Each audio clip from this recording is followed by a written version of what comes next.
Bon dimanche, bienvenue dans ce nouveau numéro du Grand Jury d'RFM. La déferlante Arly Nubok, nouvelle manifestation vendredi dernier à Dakar, pour cette fois-ci réclamer non seulement la vérité dans l'affaire dite Aliou Sall, mais aussi et surtout exiger la libération des activistes Guy Marius Sagna et Adama Gaye. Bonjour Mamadou Diop de Croix. Bonjour Babacar. Merci d'avoir accepté de passer devant le grand jury d'RFM. Pourquoi on ne vous a pas vu à cette manifestation de Arly Nubok, cette plateforme qui regroupe des partis de l'opposition pour l'essentiel et d'autres associations citoyennes, mises sur pied au lendemain du fameux reportage de la BBC sur cette affaire dite Petro-Tim Aliou Sall, État du Sénégal? Merci beaucoup Babacar. Je commencerai d'abord par vous remercier de m'avoir convié aujourd'hui sur votre plateau du grand jury.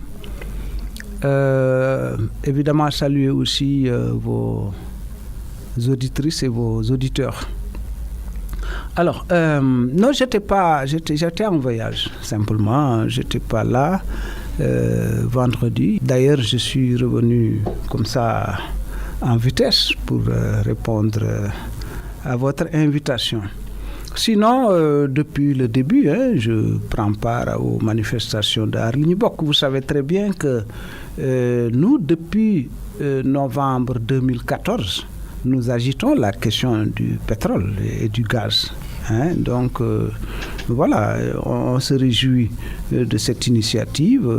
Ça donne plus je pense, plus d'envergure à la question du pétrole et du gaz. Alors pour vous, il y a bien matière à crier au scandale. Quand on écoute toutes les opinions sur la question, le camp présidentiel a montré, c'est vrai, beaucoup de signes de panique sur le sujet. L'opposition n'a pas suffisamment fourni d'éléments pour justifier ces accusations. De toute façon, nous, depuis novembre 2014, nous avons soulevé cette question. Nous avions estimé qu'il fallait clarifier cela. Nous avions même envisagé, dans le cadre du Front patriotique pour la défense de la République, avec le président Wade à l'époque, de déposer une plainte à Paris et à New York. Si vous allez dans l'Internet, vous tapez Front patriotique pour la défense de la République, pétrole, vous verrez tout. Nous avons fait beaucoup d'agitation là-dessus à l'époque. Comme d'autres Sénégalais, comme Baba Aïdara. Je lui rends toujours hommage d'ailleurs, parce que c'est lui le premier, je crois, qui a pu soulever cette question dès 2012. Donc, voilà, jusqu'à présent, nous n'avons pas avancé. Donc, il faut avancer sur ce dossier. Moi, je crois que la balle est dans le camp de l'État. Il faut quand même, c'est les ressources nationales. Théoriquement, on n'aurait même pas dû en arriver là. Si les choses marchaient normalement, on n'aurait même pas dû en arriver là. Si nous en arrivons là, l'État doit se dépêcher de prendre les dispositions nécessaires pour qu'on sache exactement ce qui s'est passé, s'il y a des sanctions à prendre, qu'on les prenne et qu'on récupère les ressources, si effectivement ils ont été... voilà. On ne connaît pas encore la vérité sur cette affaire Aliou Sall, et voilà que de nouveaux soupçons pèsent sur le régime de Macky Sall après la signature d'une convention entre le COS Petrogaz, Petrosen et l'homme d'affaires Eyong Nyok Ayouk, d'origine camerounaise, et qui est le promoteur de l'Africa Oil and Power, qui va remettre une distinction à Macky Sall dans quelques jours. Ils vont lui donner le titre de l'homme africain de l'année dans le secteur pétrolier. Eyong Nyok, dont le casier judiciaire serait chargé selon la presse. Une nouvelle affaire selon vous? Je crois que la problématique, elle est là, elle n'a pas bougé. Aussi longtemps que l'État n'acceptera pas de faire les efforts nécessaires pour que tout cela soit tiré au clair, mais la question demeure. Que ça soit je ne sais pas comment vous l'appelez, le Camerounais ou le Sri Lankais ou le Népalais, c'est pareil. C'est pareil. Il faut absolument que toutes ces questions soient tirées au clair. Vous avez dit que le monsieur en question a un casier judiciaire qui ne serait pas vierge d'après la presse. Mais c'est valable pour Timis. Voilà. Donc, on ne sort pas de l'auberge. C'est ça la question. Il faut sortir de l'auberge. Et là-dessus, Je crois que moi, c'est plutôt comment faire pour que les Sénégalais puissent s'adjoindre, viennent mener ce combat-là. J'allais vous demander s'il ne fallait pas remettre en cause les stratégies de lutte de l'opposition. Sont-elles vraiment efficaces? Non, elles ne sont pas efficaces. Et là-dessus, si vous demandez à certains des leaders, ils vous diront que je l'ai toujours dit. Je ne veux pas citer de nom, mais il y a quelques semaines, l'un d'entre eux m'a dit, mais Decroix, toi, tu as toujours dit ça. Parce que quand même, c'est-à-dire, on ne peut pas, vous savez, l'esprit, pendant la phase finale de la Coupe d'Afrique des Nations, on a toujours souvent parlé de mental, on a toujours parlé de nos lacunes propres, notre laxisme. C'est-à-dire qu'on veut être premier, mais on ne fait pas ce qu'il faut pour être premier. Et on pense que c'est seulement dans le sport ou par-ci, par... Non, c'est un esprit global. Ce que l'opposition doit faire, c'est organiser le peuple. Si je pouvais vous donner les archives des différentes coalitions, vous verrez. Partout, j'explique la première manifestation de Aar Li Ñu Bokk sur le boulevard Général de Gaulle. Allez sur l'Internet. J'ai dit, c'est très bien. Mais si on ne s'organise pas, si on n'organise pas les populations, ça n'ira pas loin.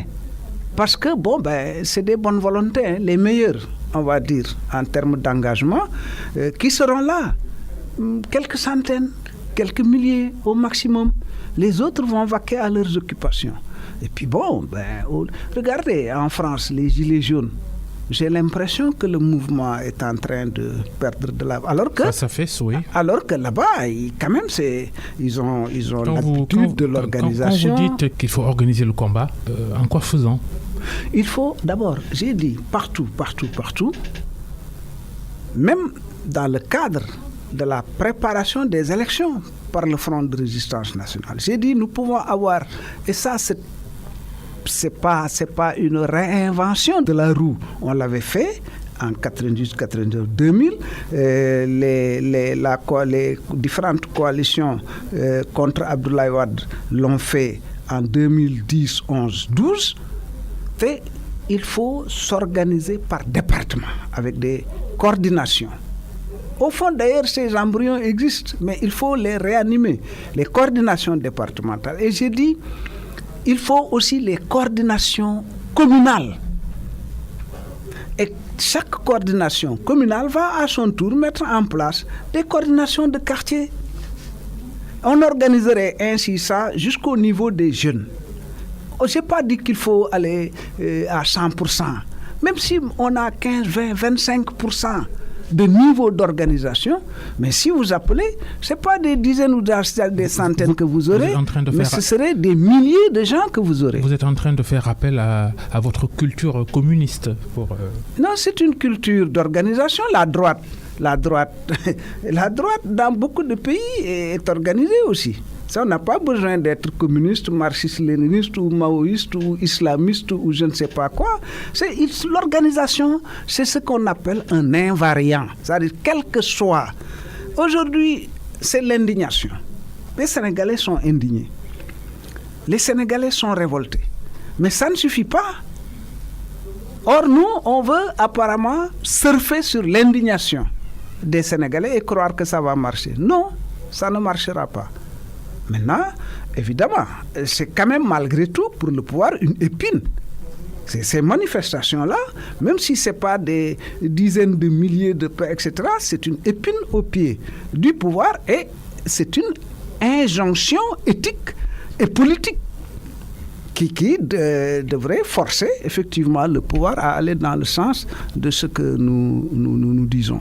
Et la manifestation de vendredi, c'était aussi pour dénoncer les emprisonnements de 2 activistes qui se sont illustrés dans cette lutte pour la transparence dans la gestion des ressources naturelles du Sénégal. Officiellement, ce n'est pas pour cela que la justice les a envoyés en prison.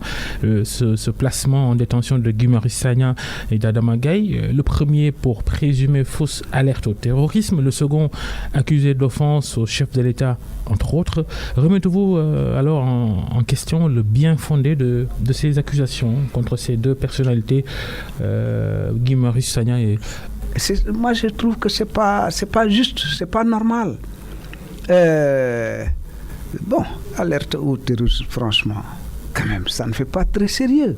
Vous envoyez quelqu'un en prison pour alerte au terrorisme, ça n'a pas de sens. Bien.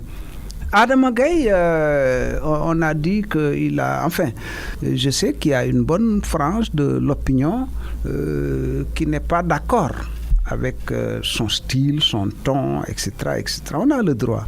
Mais on ne peut pas non plus envoyer les gens en prison de cette façon. On parle de l'article 80.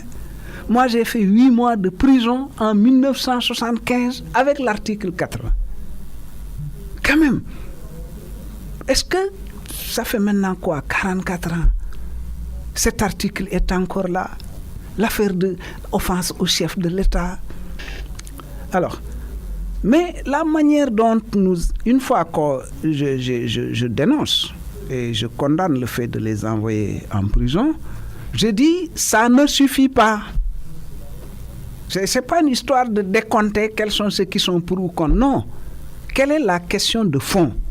La question de fond, c'est que nous avons un système qui, depuis 1960, ne bouge pas. Ça, Imam Les Camara a dit une fois, parlant justement de ces manifestations et de ces arrestations, qu'il y a quelque chose qui refuse de bouger. Mais ce qui refuse de bouger, c'est ça qu'il faut nommer. C'est le système. Ici, on a l'habitude de dire les institutions, les hommes passent, les institutions demeurent. J'ai dit, c'est une mauvaise formulation. Les hommes passent, le système reste. Alors, tant qu'on n'aura pas changé ça, ça ne marchera pas. Et donc, nous refusons de réinventer notre existence. On ne réinvente pas notre agriculture. Le riz, ce n'est pas notre alimentation. Notre alimentation, c'est le mil. Mais maintenant, c'est le riz. Le mil est en train de... On n'a pas réinventé notre agriculture. On n'a pas réinventé notre école. Si en même temps, vous de l'opposition... Donc, on n'a pas réinventé notre justice également. Oui. Attends, je termine. Oui. C'est à l'époque, à l'Assemblée, d'ailleurs, feu Maître Mbaye Jacques Diop, que Dieu l'accueille en son paradis, disait à un ministre de l'Intérieur, arrêtez de dire le commandement territorial. Parler d'administration territoriale. Parce que simplement, c'est l'école de la France d'outre-mer. Les gouverneurs, les préfets, je les aime bien. C'est des cadres sénégalais, des patriotes. Mais le système lui-même en fait presque des chefs de canton.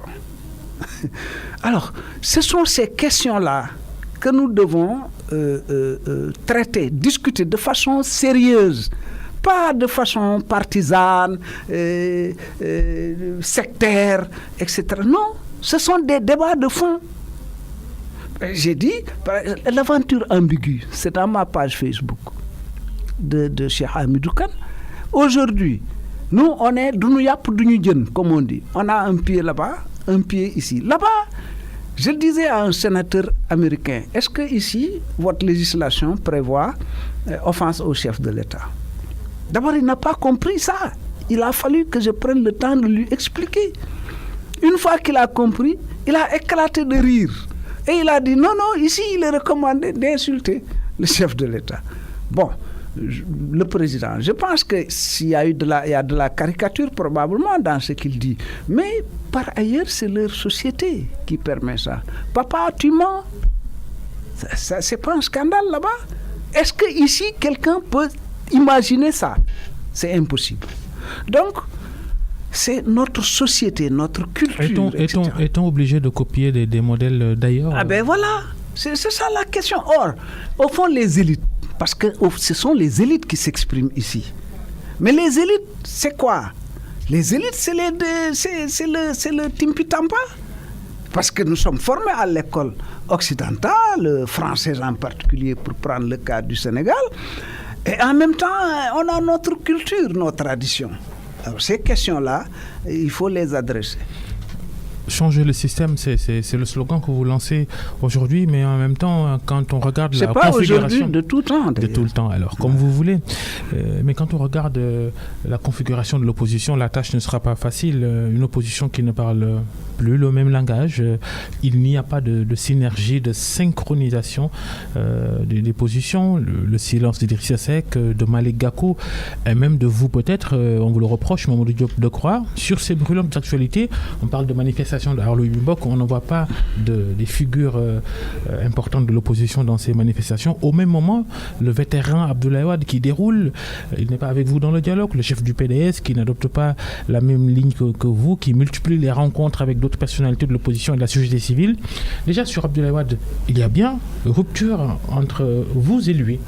Non, non, il ne peut pas y avoir de rupture entre le président Wade et moi. D'abord, le président Wade n'a pas cette culture de rupture. Il reçoit tout le monde. Il reçoit tout le monde. Moi, il m'a reproché d'ailleurs de n'être pas très fréquent chez lui. Il me dit, mais Decroix, je ne te vois pas très souvent. J'ai présenté des excuses en disant je vais faire un effort. Tout le monde va voir le président, il reçoit beaucoup de monde. Le président Abdoulaye Wade. Donc, le président Wade. Mais évidemment, le président Wade n'est pas au dialogue. Il n'est pas contre le dialogue. Reprenez sa littérature, ses déclarations. Mais il pose un certain nombre de conditions. D'ailleurs, je pense que si ces questions avaient été abordées dans le cadre du Front de résistance nationale, probablement qu'on trouverait des formules. Moi, je suis de tout temps, ça également, on vous le dira, partisan de l'unité de l'opposition, de tout temps. Depuis 1982, depuis que le pluralisme intégral a été instauré. Et si l'occasion nous était donnée, je vous aurais fait présenter une fresque de quand même ce que nous avons pu faire en tant qu'AJ, MRDN à l'époque, PADS ensuite, sur ces questions de coalition. L'opposition n'est pas faite pour l'unanimisme, c'est pas vrai. C'est des partis politiques souverains qui ont chacun en principe une vision, un projet de société et un programme. Mais ce que nous avons en commun, c'est d'unir nos forces. Pour évidemment que la démocratie dans ce pays-là, qui a été quand même malmenée au cours des dernières années,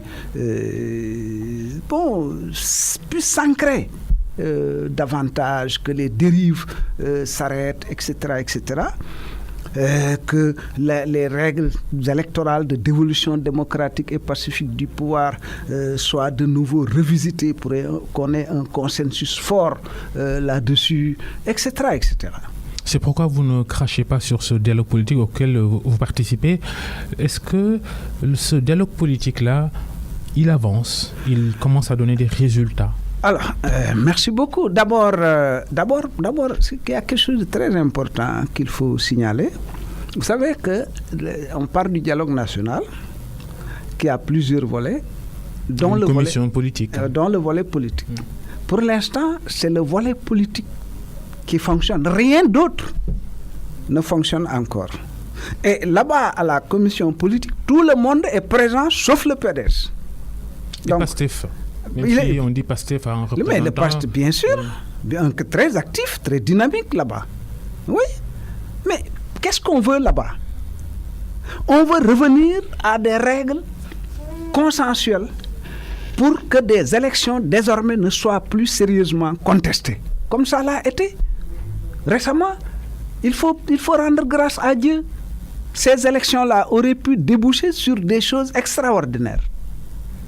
Parce que tout ce qui avait permis entre 1992 et 2014 d'avoir des élections transparentes, libres, sincères, non contestées, toutes ces règles-là ont été bousculées et remplacées par des mesures non consensuelles, unilatérales. Donc, aujourd'hui, il est question de se battre pour revenir à ces règles-là. Alors, on va cracher sur ça, pour reprendre votre terme. Si on crache sur ça, qu'est-ce qu'on va faire? On choisit quoi? Ils ont tort ceux qui ne sont pas venus au dialogue? Mais je trouve qu'ils auraient dû être là. Je ne suis pas ici pour polémiquer avec ceux qui ne sont pas venus, c'est un droit. Mais d'ailleurs, tout le monde est là-bas, sauf le PDS, je le répète. À l'heure qu'il est, tout le monde est dans le dialogue politique, sauf le PDS. Alors, est-ce que ça avance? C'était la question. Ah oui, bien sûr que ça avance. D'abord, nous avons... il y a peut-être des choses que je n'ai pas l'autorisation peut-être de dire, parce que quand même, depuis que nous avons commencé les discussions, il y a des choses qui ont quand même évolué. Vous avez constaté que beaucoup de manifestations maintenant sont autorisées, ce qui n'était pas le cas. Parce que le Front a dit, si les manifestations continuent d'être réprimées, ça va être quand même difficile de continuer à dialoguer. Vous avez mis la pression sur l'autorité publique Enfin, on discute. Quand on est en discussion, ce n'est pas un problème de rapport de force musculaire. Je signale, et ça, peut-être que beaucoup de Sénégalais ne l'intègrent pas. Aujourd'hui, la position du pouvoir qui parle de dialogue au lendemain des élections. Mais les gens, certains pensent que le président s'est levé un beau matin, voilà, a pris son petit déjeuner, et puis a dit, je vais aller rouler l'opposition dans la farine. Ce n'est pas vrai. Depuis 2012, depuis 7 ans, l'opposition se bat pied à pied. Et ces combats-là, les effets cumulés de ces batailles, plus de 100 personnes ont été arrêtées ici. Plus d'une cinquantaine ont été envoyées en prison. Et les gens ont continué à se battre. Ces effets cumulés, c'est ça qui a fait que le président Sall, en tout cas c'est mon hypothèse, estime que allait encore porter cette tension pendant 5 ans alors qu'il fait son dernier mandat. Mais quel est l'intérêt pour lui d'agir ainsi? Donc, s'il appelle au dialogue, c'est le résultat d'un processus. Ce n'est pas une histoire de se lever un beau matin et dire je vais rouler l'opposition dans la farine. Il est obligé parce qu'il a en face des gens, l'opposition, qui ne va pas se laisser marcher dessus. S'il continue. Nous aussi, on continue. Voilà.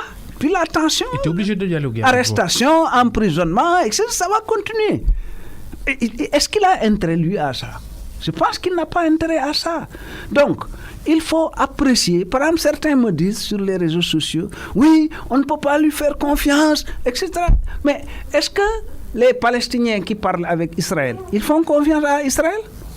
Les Iraniens, est-ce qu'ils font confiance aux Américains? Est-ce que Kim Jong-un de Corée du Nord fait confiance à Donald Trump? C'est pas si j'ai pris des cas extrêmes. Parce que c'est des guerres là-bas, ici, on n'est pas en guerre. Quand même, moi je suis contre Macky Sall, tout le monde le sait. Mais si la discussion peut nous permettre de ramener la paix dans le pays, que lui il gouverne et que les autres s'opposent jusqu'aux prochaines élections, et qu'aux prochaines élections les règles, parce qu'attention. Les plus sceptiques vous reprochent un rapprochement avec Macky Sall dans vos positions, dans vos déclarations. Moi, franchement, ça aussi, il faut leur laisser le droit de le penser. Franchement. Mais je ne sais même pas qu'est-ce que je peux répondre. C'est-à-dire que il faut savoir se concentrer sur l'essentiel. Il faut savoir se concentrer sur l'essentiel. L'essentiel, c'est que nous sommes en discussion avec Macky Sall dans le cadre du dialogue. Et c'est ce que nous souhaitons. Si Macky Sall préfère la confrontation, nous le trouverons sur la confrontation. S'il veut le dialogue et que nous estimons que le dialogue doit pouvoir déboucher sur quelque chose, mais on va à la table de discussion. Abdou Diouf et Abdoulaye Wade ont fait la discussion, ils se sont entendus, et en 92, on a eu le code électoral consensuel. Tout le monde pensait que le Sénégal ne changerait jamais de régime sans la violence. Mais on a pu trouver un code consensuel pendant un quart de siècle, on a voté sans difficulté. Alors, certains pensent que en parlant avec Macky Sall, tu te compromets. En quoi? En quoi? Pourquoi on ne dit pas à Macky Sall, tu es en train de te compromettre parce que tu parles avec l'opposition? Alors c'est l'opposition qui se compromet parce qu'il a parlé. Alors ces gens-là, s'ils ont peur de Macky Sall, c'est leur affaire. Nous, on n'a pas peur de Macky Sall. Quand même. Qu'est-ce que Macky Sall peut... Bon, je m'en tiens à ça. On va la faire maintenant, cette évaluation du dialogue politique. Oui, donc je vous ai dit que dans le dialogue, pour l'instant, nous avons un certain nombre de ce que nous appelons des OS, c'est-à-dire des objectifs spécifiques. Premièrement, c'est évaluer le processus électoral, la dernière élection présidentielle, depuis l'inscription jusqu'à la proclamation des résultats. C'est quelque chose quand même d'extrêmement important. Vous verrez là-dedans les fausses pièces d'état civil, etc. Vous verrez dedans les commissions d'inscription, la composition de ces commissions. Est-ce que c'est des gens de l'APR seulement qui ont inscrit ce qu'ils voulaient en laissant les autres? Vous aurez la commission de distribution des cartes, le transport des procès-verbaux, etc., etc., etc., jusqu'à l'autorité indépendante en charge d'organiser les élections. Vous avez le fichier électoral. Qui est dans le fichier électoral? On va faire ce qu'on appelle vérifier, auditer sur pièce et sur place le fichier électoral. Faire le tour du pays pour savoir exactement qu'est-ce qui s'est passé. Parce que si on ne le fait pas, on ne saura pas qui est dans le fichier électoral. Parce que si le fichier n'est pas bon, l'élection ne peut pas être bonne. Et aujourd'hui, Babacar, sous la facilitation du général Niang et l'ancien ministre de l'Intérieur qui dirige cette commission politique du dialogue.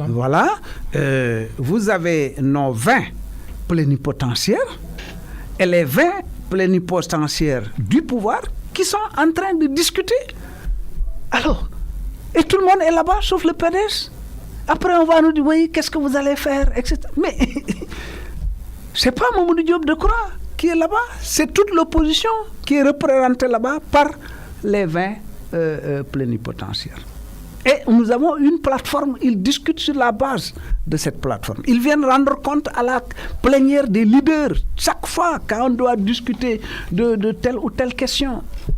On avait 2 exigences pour commencer ce dialogue. Les gens oublient aussi trop vite. On avait dit, quand Macky Sall a dit, oui, j'appelle au dialogue, on a dit il faut 2 conditions. 1, que le dialogue soit modéré par des personnalités indépendantes, ce qui n'a jamais été le cas depuis 2012. Il a accédé à cette exigence.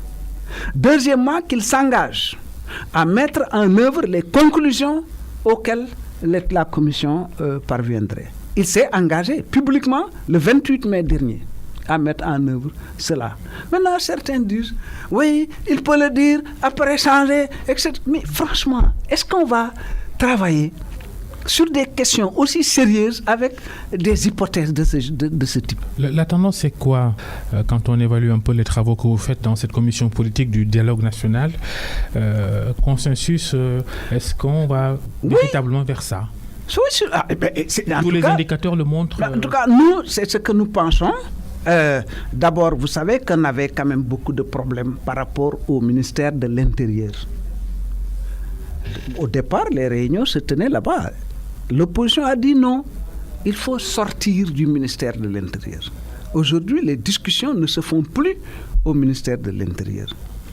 C'est le général Niang et non le ministère de l'Intérieur qui s'occupe de ces affaires. Alors que depuis 2014, c'est le ministre de l'Intérieur. Ça déjà, c'est très important, plus les 2 engagements que Macky Sall a pris et d'autres phénomènes qui montrent quand même qu'il y a une volonté de l'autre côté de faire avancer les choses parce qu'ils ont intérêt à ça. Il faut le savoir. Alors, on ne peut pas dire, oui, puisqu'ils ont intérêt au dialogue, donc on ne doit pas dialoguer. Et nous, quand on aura intérêt au dialogue, parce qu'on lui a écrit, ça, moi, c'est ce qui m'étonne d'ailleurs, le Front a écrit. Le Front a écrit à Macky Sall avant les élections pour demander effectivement à le rencontrer, à discuter avec lui. Il n'a pas répondu. Alors, donc, quand on le faisait, c'était normal, mais lui, quand il le fait, c'est pas normal. C'est pas cohérent. En politique, il faut être cohérent. Et bon, ce qui fait que quelqu'un peut être cohérent, c'est quand tu as des principes, quand tu sais où tu vas et comment tu y vas. Là, c'est très clair. Ça veut dire qu'Abdoulaye Wade, votre ancien allié, ou toujours allié, il n'est pas cohérent dans sa démarche quand il participe à ce dialogue. J'ai dit que le président Wade est d'accord sur le dialogue. C'est sur les préalables et les conditions. Mais il est d'accord sur le principe du dialogue. C'est tout. Donc, là-dessus, moi, je suis pour la liberté de choix. N'est-ce pas? Dans ce dialogue-là, il n'y a que le PDS qui n'est pas là, pour l'instant. C'est tout. Mamadou Diop Decroix, leader de AJ And Jëf, parti politique d'opposition, député également. L'affaire des 94 milliards de francs CFA. La commission d'enquête parlementaire qui blanchit Mamour Diallo, l'ancien directeur général des domaines, accusé par Ousmane Sonko, votre collègue député, leader de PASTEF, qui l'accuse de détournement de deniers publics. Sonko a aussitôt réagi dans une conférence de presse pour revenir à la charge. Il maintient ces accusations. Que pensez-vous de ces conclusions de la commission d'enquête parlementaire sur cette affaire des 94 milliards? Alors moi, je suis de ceux qui disent depuis toujours, depuis 2017, j'ai dit que les institutions de ce pays sont à terre parce que le président de la République est un monarque républicain. C'est-à-dire qu'il y a trop de pouvoir, trop de pouvoir concentré entre les mains du président de la République. L'Assemblée nationale n'est pas libre. C'est pourquoi on n'a pas mis des commissions d'enquête parlementaire avec le PRODAC? Pourquoi pas de commission d'enquête parlementaire avec l'affaire Aliou Sall? L'affaire Aliou Sall, moi je suis de ceux qui disent que ce n'est pas utile, ça n'a pas de sens. Parce que d'abord, ils ne vont pas le faire et s'ils le font, ils vont faire exactement comme ils ont fait avec Mamour Diallo. C'est-à-dire l'expérience là qui est en train de se dérouler montre simplement que ça n'est pas sérieux. Ça n'est pas sérieux.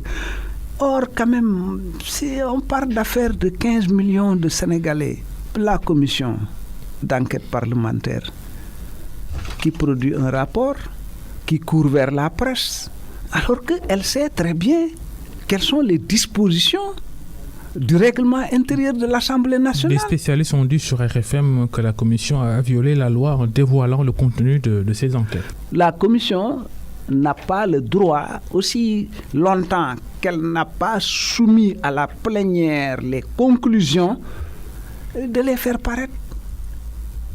Et une fois qu'elle a soumis les conclusions, maintenant c'est l'Assemblée qui regarde. Est-ce que c'est tout le rapport? Est-ce que c'est une partie, etc. Ils ne l'ont pas fait. Donc comment voulez-vous que des collègues qui ne respectent même pas les dispositions de la loi, puisque le règlement intérieur de l'Assemblée nationale est une loi? Alors, vous voulez, bon, j'ai dit sur ma page Facebook, oui, certains avaient dit que oui, Sonko avait tort de ne pas répondre. Mais avec ce que la commission vient de faire, les gens disent, bon, donc Sonko avait raison, puisque finalement, ça ne fait pas très sérieux. Ça servirait à quoi? Donner l'air que les choses marchent normalement, etc. Ça ne sert à rien. Ça ne sert strictement à rien. C'est pour ça. Il est membre de cette institution, il est parlementaire. Alors, donc voilà. Le problème de chez nous, au Sénégal, on parle comme si on avait des choses qui marchent normalement. Et puis voilà, on a référence à des règles, des trucs. Alors que ça ne marche pas. Parce que ça s'appelle Assemblée, parce qu'il y a des députés. Ce que la commission vient de faire clairement montre que ça n'est pas sérieux. Donc on demande aux uns, soyez sérieux, mais aux autres, faites ce que vous voulez. Est-ce que c'est cohérent? C'est pas cohérent. Qu'est-ce qu'il faut faire dans cette affaire des 94 milliards, à votre avis, alors? Non, ça, franchement, la justice, elle est là. Mais la justice, elle est quoi aujourd'hui au Sénégal? Alors, je disais, j'ai l'habitude de le dire, mon ami mécanicien, voilà, qui a un client qui vient lui dire, c'est mon pot d'échappement. Alors, le monsieur lui dit, bon, garez-vous quelque part, je vais m'en occuper. Quand le monsieur passe, mon ami mécanicien me dit, en Wolof, qui panul pot d'échappement, auto la panne. C'est-à-dire, nous là, le pays est en panne. C'est pas l'Assemblée, c'est le pays tout entier qui est en panne. Je vous ai parlé de système. C'est-à-dire, les problèmes sont très, très, très profonds. Mais on n'a même pas aujourd'hui l'état d'esprit pour prendre conscience de la profondeur de ces problèmes et le courage de les attaquer. On fait comme si, voilà, c'est une république, voilà, qui marche normalement. Alors on s'indigne parce que ça, ce n'est pas possible, ça, c'est etc., etc. Alors que c'est tous les compartiments du corps qui sont affectés. Il faut un traitement de choc. C'est vous-même qui le dites sur le dialogue national.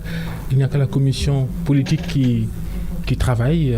Les autres aspects du dialogue national, eh bien, on a constaté que ça n'avance pas. Ça veut dire quoi?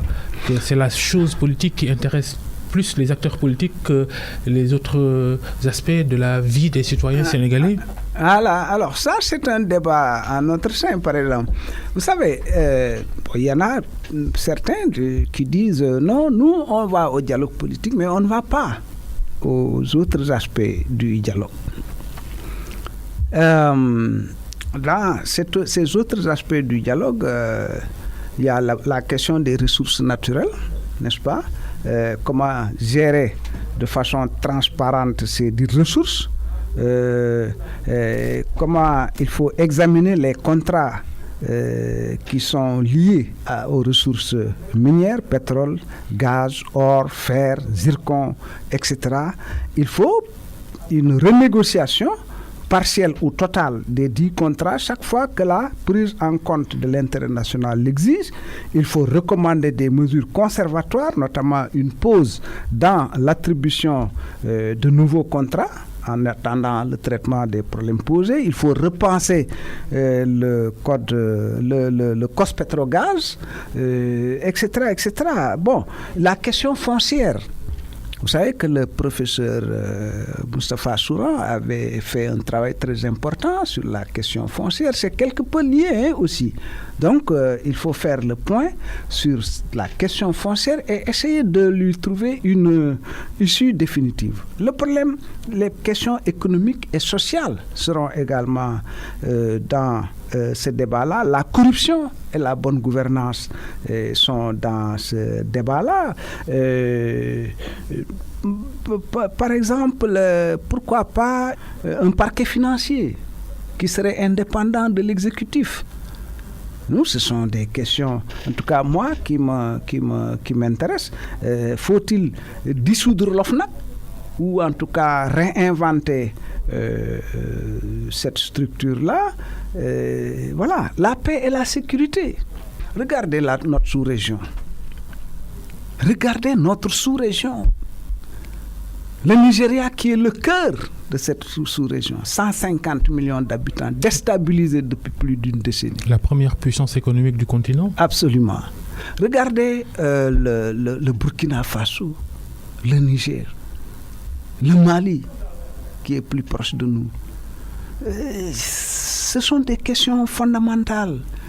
J'ai dit une fois dans ma page Facebook ce qui se passait dans les villages au centre lorsque les Peuls ont été attaqués, après les Dogons ont été attaqués. Au Mali, oui. Voilà, j'en ai parlé.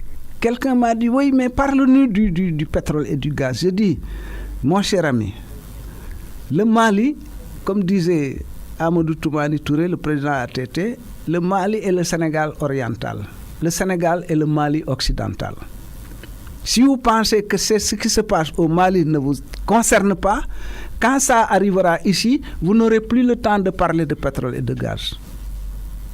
Donc, ce sont des questions-là qui sont extrêmement importantes. L'environnement, le cadre de vie. Donc, ça aussi, ce sont des questions importantes. Et le Front de résistance nationale, qui s'appelait Front démocratique de résistance nationale, s'appelle maintenant Front démocratique et social de résistance nationale. Si bien que vous avez des organisations syndicales qui sont là-dedans. Vous avez des leaders politiques qui sont intéressés par le pétrole et le gaz, qui veulent aller discuter ça là-bas. Vous avez quelqu'un comme Aïda Mbodj, je la cite parce que je l'ai mis dans le texte que j'ai fait, et qui est intéressé par les enfants de la rue, par les violences faites aux femmes, qui va aller en discuter. Alors les politiques vont dire non, nous on ne parle que du code électoral. On ne parle pas de ces questions. Alors on va s'exposer justement aux attaques qu'on entend toujours. Les politiciens ne s'intéressent qu'à la politique, ils ne s'intéressent pas aux conditions de vie et d'existence des populations. Ce n'est pas exact, naturellement. En tout cas, beaucoup de militants politiques sont constamment aux côtés des populations.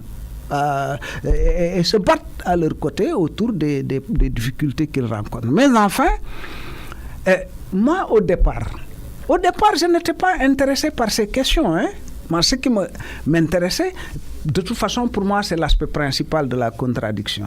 C'est revenir à des règles consensuelles de dévolution démocratique et pacifique du pouvoir. Mais en même temps, ces questions-là intéressent les Sénégalais.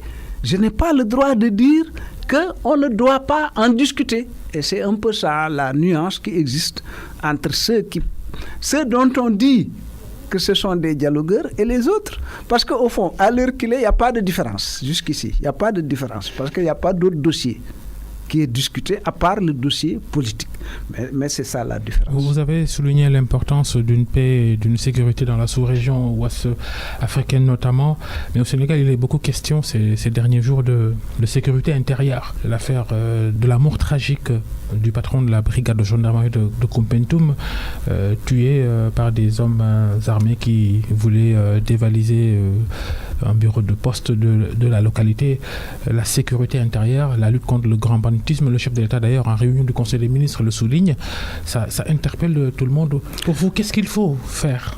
Ça interpelle tout le monde. Voilà, ça interpelle tout le monde. Parce que ceux qui meurent là, on ne regarde pas leur carte de parti, ou bien est-ce qu'ils sont dans un parti ou non. Ce sont des citoyens sénégalais qui meurent. On n'a vu aucun communiqué d'un parti d'opposition pour commenter cette affaire-là. Non, franchement, dépassons ça. Voilà. Donc alors moi, je vais faire c'est important que les hommes politiques aussi se prononcent sur des sujets comme ça, publiquement, ouvertement. Babacar, voilà, on est sur la superficie. Et on pense que... Alors, Mamadou Diop Decroix, pour se dédouaner, va s'enfermer. Je prends 15 minutes, fais un communiqué, j'envoie, on dit, lui, il a fait un communiqué. Et après, maintenant, c'est fini. Non, ce sont des questions de fond. Quand, par exemple, on dit que le dialogue national doit en parler, mais ça, c'est important. Est-ce qu'on va dire non, voilà, vous êtes des collaborateurs de Macky Sall, sinon vous ne devez pas en parler. Alors que Macky est le président de la République. Même si nous avons contesté les résultats, il a été installé par le Conseil constitutionnel, il est reconnu à travers la planète. Non, franchement, politique,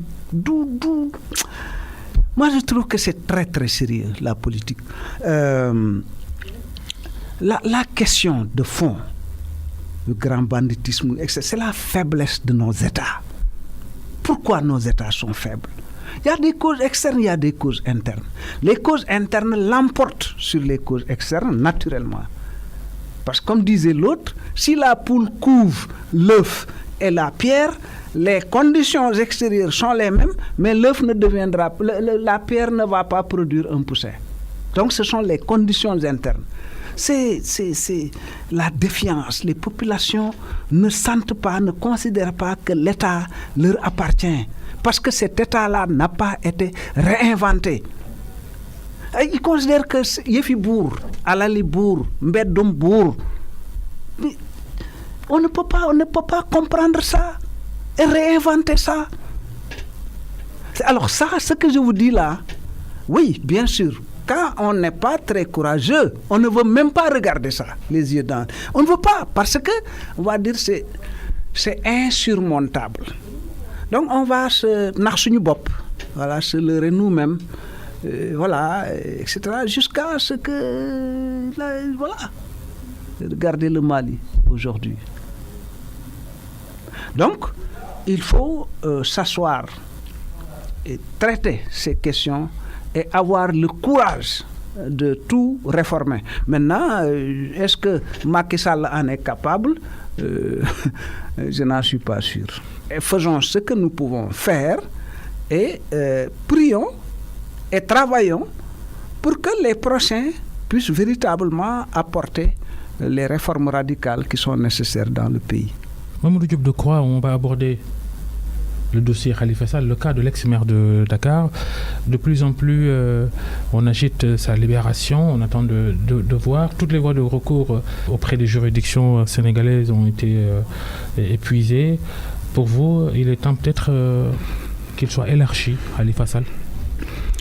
Nous avons dit le 28 mai à la présidence de la République, devant le président de la République, que nous avions sur ce dossier-là deux préoccupations fondamentales. La première, c'est la libération de Khalifa Sall et le retour de Karim Wade et le recouvrement de leurs droits civils et politiques.